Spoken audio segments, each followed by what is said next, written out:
만약에 우리가 지금 예배드리고 있는 이 공간이 예루살렘 성이라고 생각해 보십시오.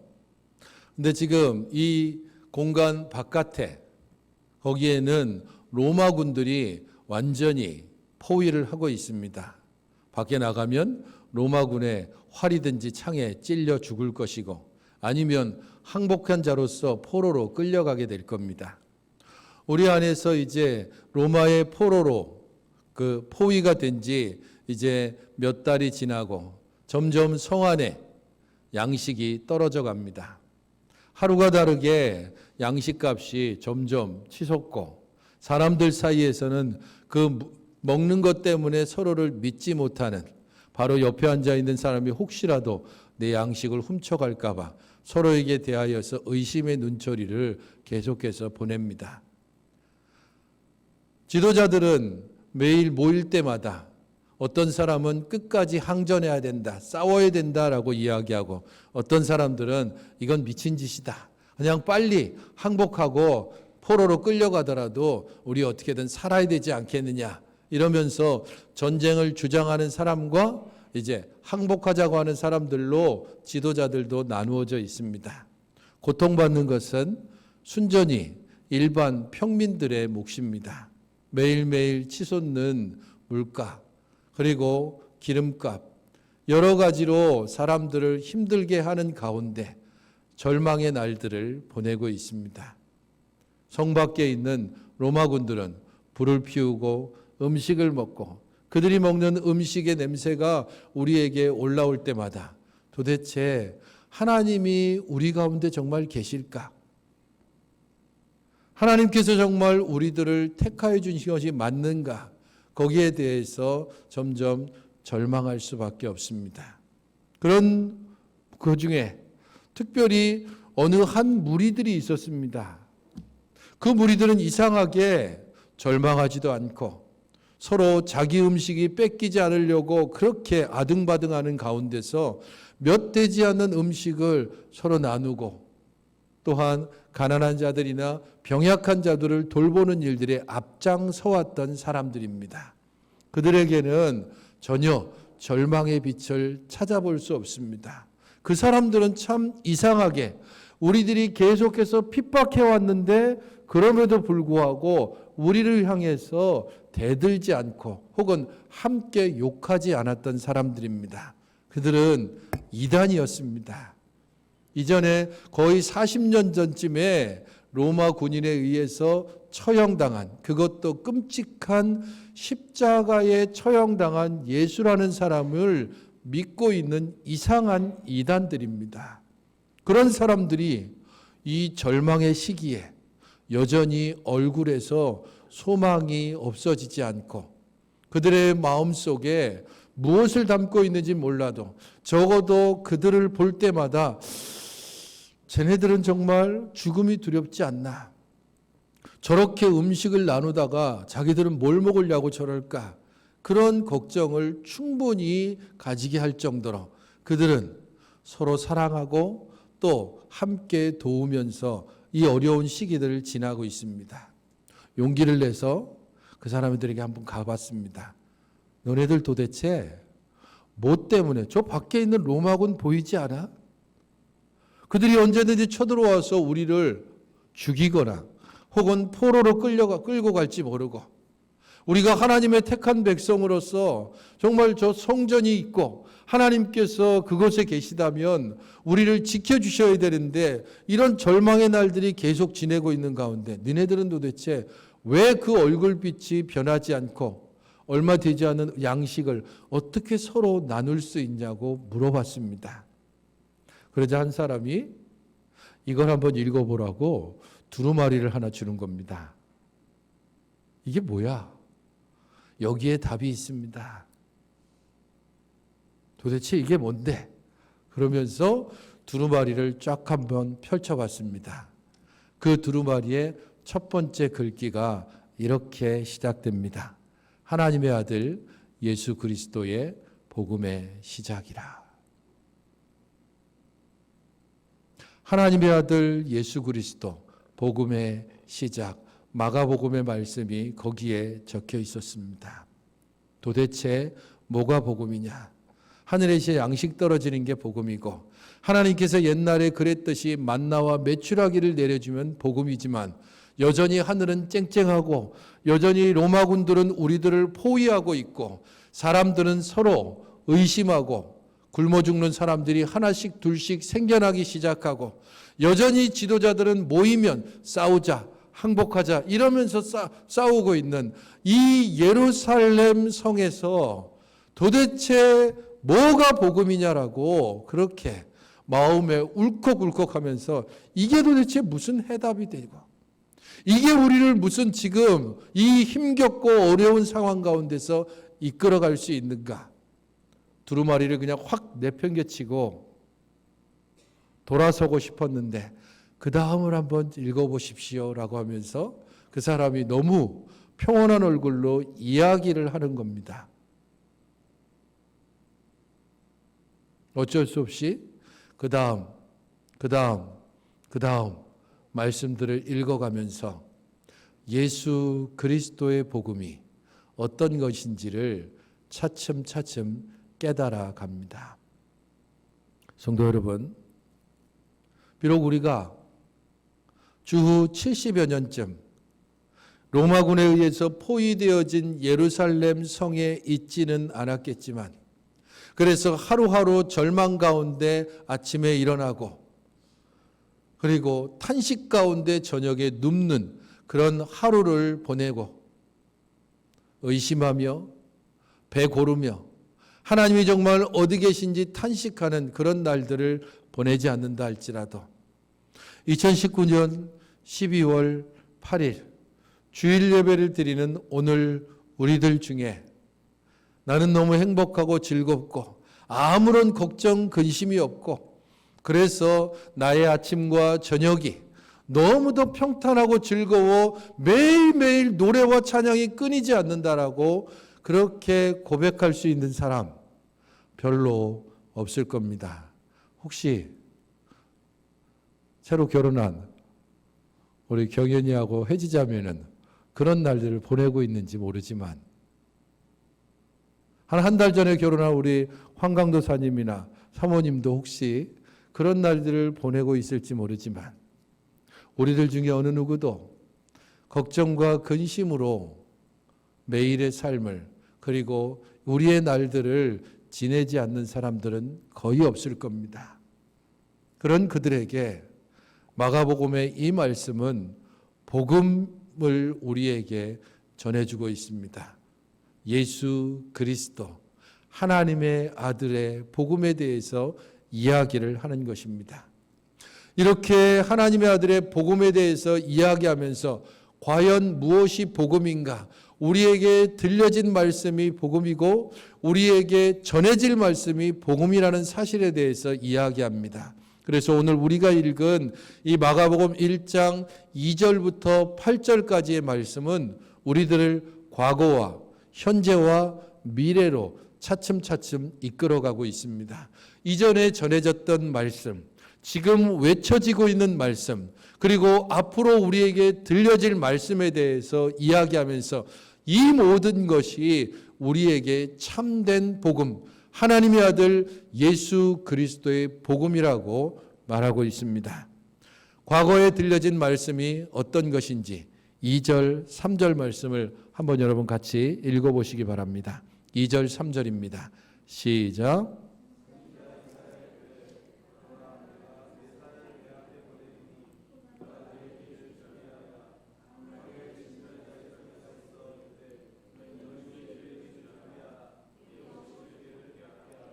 내가 내 사자를 내 입 앞에 보내노니 그가 내 길을 준비하리라라고 하는 이 말씀은 이사야서 40장 3절 말씀을 그대로 인용하고 있습니다. 이사야 40장 3절 말씀이 전해졌던 시기는 이스라엘이 아직 국가로 존재하고 있었을 때입니다. 이스라엘 백성들이 아직 하나님의 이름을 부르며 하나님의 성전에서 제사를 드리고 있던 바로 그때에 이사야를 통해서 이 말씀이 전파됐고 기록됐습니다. 하지만 이 말씀의 의미를 그들이 진정으로 깨달았을 때에는 언젠가 하면 그 나라가 망하고 이스라엘 백성들이 바벨론 포로로 끌려간 이후에야 이사야의 이 말씀이 가진 진정한 의미를 알게 됐습니다. 포로 상태에 있는 그들에게 이사야를 통해 그들은 온전히 하나님의 구원하심의 소식을 듣게 됩니다. 너희들이 울며 끌려왔던 그 포로됐던 그 길, 너희들이 절망 가운데 끌려왔던 그 길, 바로 그 포로로 끌려왔던 그 길로 내가 내 사자를 너희들 앞서 보낼 것이다. 너희들은 포로로 그 길에서 끌려왔으나 나의 사자는 그 길을 되짚어 원래 너희들이 있었던 하나님의 약속의 땅 예루살렘 가나안 땅으로 너희들을 이끌어 갈 것이다 라고 하는 말씀이 오늘 이사야서 40장 3절에 기록된 2절의 말씀입니다. 나의 사자가 너희에 앞서가서 너희의 길을 준비할 것이다. 이제는 포로 생활을 끝내고 하나님의 백성으로서 자유로이 하나님께 예배하는 날들이 있을 것이다 라고 하는 복음의 말씀이 전해지고 있는 것입니다. 그리고 이 말씀을 이제 이스라엘 백성들이 한참 시간이 지난 거의 600여 년 가까이 이르는 이 시기에 그들은 듣고 있습니다. 그들은 포로가 아닙니다. 예루살렘에 살고 있고 유대 전 지방에 흩어져서 살고 있습니다. 나라가 완전히 독립되어 있는 것은 아니지만 어느 정도쯤은 유지되고 있습니다. 하지만 나라는 로마의 지배하에 있었습니다. 예루살렘 거리를 무장한 로마 군인들이 이리저리 거닐고 있고 때로는 성전에까지 들어오는 치욕을 분명 눈으로 봐야 하지만 여전히 그들은 그래도 어느 정도쯤 자유를 갖고 있는 사람들입니다. 그런 그들에게 이사야의 말씀을 통하여서 하나님께서 너희들에게 구원 곧 해방을 주실 것이다라는 말씀이 전해지고 있는 겁니다. 그리고 거기에서 그치지 않고 3절 말씀이 연이어서 기록되어 있습니다. 3절의 이 말씀은 말라기 3장 1절 말씀입니다. 광야에서 외치는 자의 소리, 주의 길을 준비하고 그가 오실 길을 곧게 하라라고 하는 이 말씀을 통하여서 하나님께서 우리들을 구원하시고 하나님께서 우리들을 주의 구원의 자리로 이끌어 가기 위해서 하나의 준비 과정이 필요하다는 것을 알려주기 위해서 말라기 말씀을 인용하고 있습니다. 여러분, 오늘 주일 예배를 오기 위해서 여러분들은 밤에 잠자리에서 자고 일어나서 부시시하고 눈곱 끼고 그리고 머리가 완전히 까치집이 된 그 상태로 그대로 오셨습니까? 적어도 세수를 하고 머리를 감고 드라이기를 하든지 뭘 하든지 혹은 간단하게나마 화장을 하기도 하고 예배를 드리기 위해서 우리가 준비하며 나아옵니다. 어떤 옷을 입을지에 대해서도 잠시 고민하고 남자들 같으면 정장을 할 때 어떤 넥타이를 멜지에 대해서 잠시 고민하고 그런 준비 기간을 통해 우리가 이 예배의 자리에 있는 것처럼 거룩하신 하나님 앞에 나아가기 위해서 우리 자신들이 어떤 준비를 해야 되는가 그것을 말라기를 통하여 깨닫게 하는 것입니다. 광야에 외치는 자의 소리가 하나님의 구원하심이 너희들에게 가까이 왔고 그 하나님의 구원을 맛보기 위해서 너희들은 준비해야 될 것이 하나 있다. 그것이 바로 현재의 지금 외쳐지고 있는 예언의 말씀입니다. 곧 세례 요한을 통해 외쳐지고 있는 말씀 4절부터 5절 말씀이 그것입니다. 4절 5절을 같이 읽어보시기 바랍니다. 시작.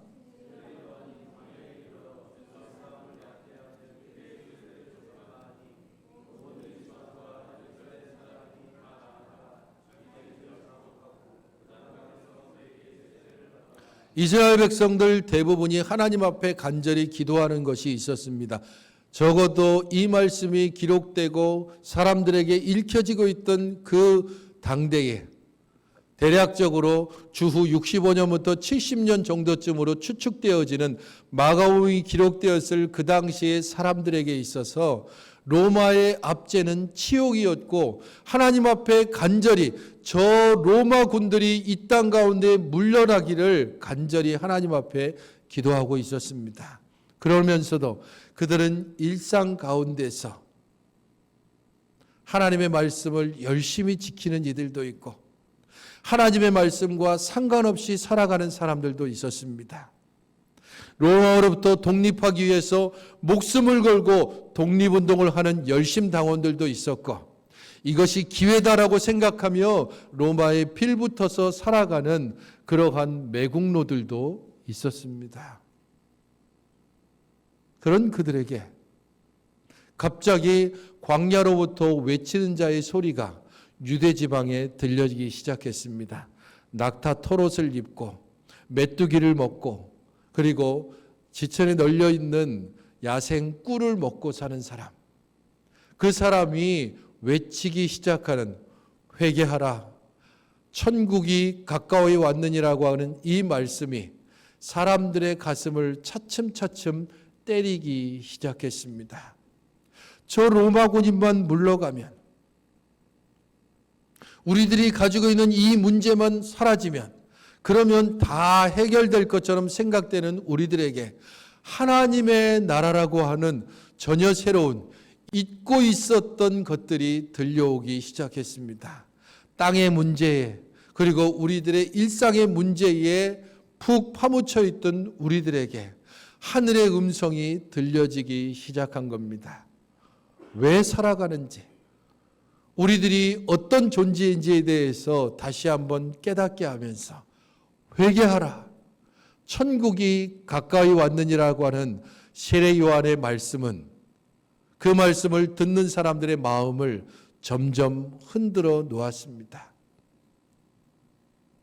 하나님의 말씀과 나 자신이 얼마나 먼지를 깨닫기 시작했고 나라의 현실을 염려하긴 하지만 정작 나의 삶은 그냥 염려하는 것과는 다르게 나의 하루하루를 위해서 그렇게 살아가는 하나님의 말씀과는 먼 거리를 달리고 있는 나의 삶에 대해서 생각해 했습니다. 세례 요한의 말씀을 들으며 사람들이 하나둘 도시를 떠나 유대 광야로 나오기 시작했습니다. 자신의 죄를 고백하고 세례 요한으로부터 죄사함을 받는 세례를 받기 시작했습니다. 그들은 땅에 살고 있는 사람이지만 세례 요한을 통하여 잊고 있었던 하늘을 생각하며 자신의 죄를 고백했습니다. 그것만이 하늘에 계신 하나님, 거룩하신 하나님을 만날 수 있는 길이기 때문입니다. 이제까지는 죄를 가지고서 하나님을 정작 잊고 살아가고 있던 그들에게 세례 요한의 말씀은 자기 자신을 지금 현재로부터 자신이 이전에 지었고 그리고 덮어두었던 죄, 곧 과거로 다시 돌아가게 하는 것입니다. 성도 여러분, 이전에 들려졌던 말씀들 그리고 지금 우리가 듣고 있는 말씀을 통하여 우리 자신이 가야 하는 곳이 있다면 그것은 과거입니다.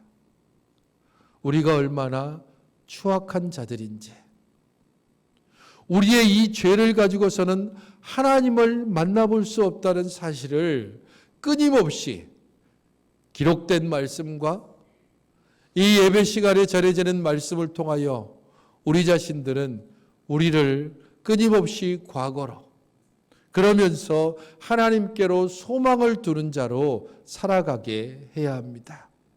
일상에 파묻혀서 하나님의 말씀과 상관없이 살아가는 우리들이 적어도 이 대림전 기간을 시작으로 해서 다시 한번 마음을 다잡고 하나님의 말씀 앞에 내가 제대로 서 있는지, 하나님 앞에 서기 위해서 나 자신이 죄의 문제를 제대로 바라보고 있는지, 이 죄의 문제는 오직 하나님으로만이 해결될 수 있다는 사실을 제대로 인정하고 고백하고 있는지를 다시 한번 돌아봐야 하는 것입니다. 대림절은 회개와 고백의 시간입니다. 이 대림절은 기다림의 시간이라고 하지만 이 기다림의 가장 중요한 내용은 바로 회개입니다. 왜 기다리고 있는지, 우리의 죄를 사함받기 위해서 기다리는 것입니다. 누구를 기다립니까? 우리의 죄를 사해주러 이 땅에 오신 예수 그리스도를 기다리고 있습니다. 우리가 대림절의 큰 세 가지 주제에 대해서 항상 기억해야 한다면 기다림, 회개, 그리고 소망입니다. 우리는 기다립니다.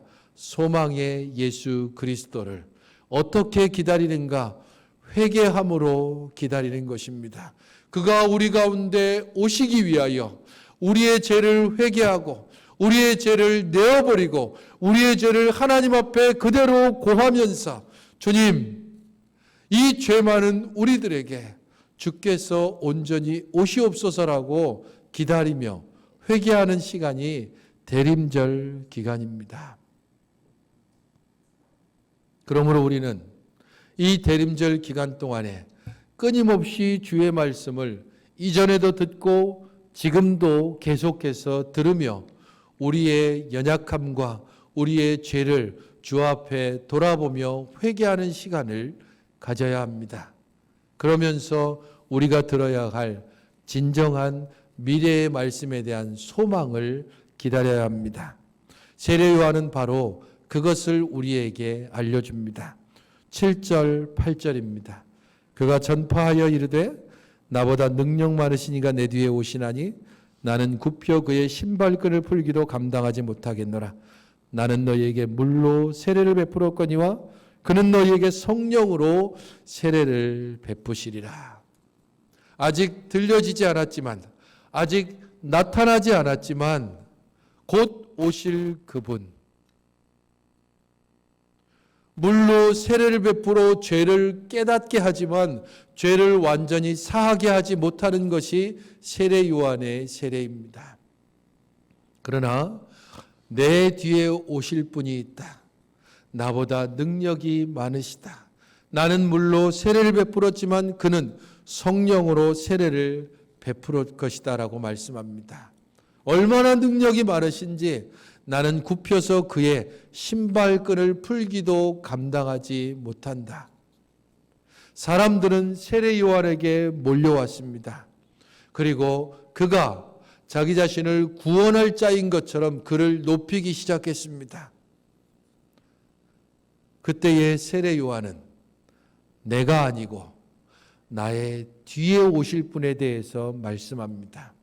나는 지금 너희들에게 광야에 외치는 자의 소리일 뿐이라고 겸손하게 이야기하면서 나보다 능력 많으시니 너희들의 이 죄의 문제를 완전하게 해결하실 바로 그분을 기다리라고 그들에게 전하기 시작하는 것입니다. 헛된 소망을 가지고서 살아가는 이들에게, 헛된 소망을 사람들에게 두고 있는 자기 자신에게 나아오는 이스라엘 백성들을 향하여서 참되신 구주 예수 그리스도에게로 세례 요한은 이스라엘 백성들을 이끌어가고 주목하게 하고 있습니다. 미래에 들려질 말씀은 너희들의 심령을 흔들 것이고 너희들의 죄를 온전히 깨끗게 하여서 하나님의 백성으로 살게 할 것이다. 이전까지는 땅에 살면서 그냥 하늘을 그리워하는 자로 살아왔다면 그가 오시면 이 땅을 살면서 하늘나라 시민으로서 온전히 살아가게 될 것임을 전하고 있는 것입니다. 사랑하는 성도 여러분, 2000년 전에는 세례 요한이 바로 그 역할들을 감당해 왔습니다. 하루하루 절망 가운데 사는 사람들, 때로는 그냥 일상 속에서 하나님을 잊고 살아가는 백성들을 향하여 이 땅이 아니라 하늘을 봐야 한다라고, 이 땅 가운데서 죄로 말미암아 하나님과 더불어 담을 쌓고 하나님께 나아가지 못하는 백성들의 손을 잡고 예수 그리스도에게로 이끌어가는 사람이 세례 요한이었습니다. 오늘 2019년 이 땅을 살아가는 사람들에게 그리스도를 소개할 자가 누구이겠습니까? 하나님의 아들 예수 그리스도의 복음을 전할 수 있는 사람이 누구입니까? 그리스도를 진정으로 기다리는 사람들입니다.